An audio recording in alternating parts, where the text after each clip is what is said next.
The plane was carrying 239 people, and it seemed almost impossible that anyone survived this terrible event. At that time, this was the worst thing to ever happen to a Boeing 777. This sad title belonged to Flight 370 for 131 days until, in another sad event, another Malaysia Airlines Boeing 777-200ER, Flight 17, was shot down on July 17, 2014. This other awful event took 298 lives, making it even more tragic than the first.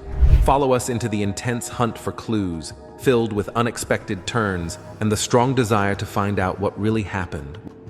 The faint beep hunt. The mission to find the lost Flight 370 turned into the most costly search in the history of flying. March 15th marked a pivotal moment in this bewildering saga. Exactly 1 week after the aircraft vanished, a company known as Inmarsat came forward with some critical data. While they couldn't pinpoint the plane's exact location, they provided some vital clues. They suggested that Flight 370 might have ended up in one of two vastly different regions. After changing its course, the military radar detected something unusual about Flight 370. It climbed to an extraordinary height of 45,000 feet, far above its normal cruising level, then dropped to around 23,000 feet, and later ascended again to 29,500 feet. This erratic movement could explain why passengers' phones were out of service.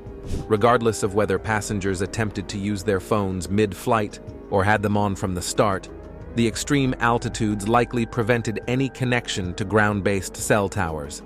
In the quest to uncover why Flight 370 veered off its planned path, U.S. investigators considered the possibility of deliberate action from within the cockpit, suggesting the plane might have been intentionally flown towards the Indian Ocean. To dig deeper, the Malaysian authorities examined the homes of the pilots and scrutinized the financial records, including bank and credit card activity, of all 12 crew members, along with other personal details. Dive into the backgrounds and possible reasons of those on board, looking into the crew's lives and the strange events of the flight's last hours.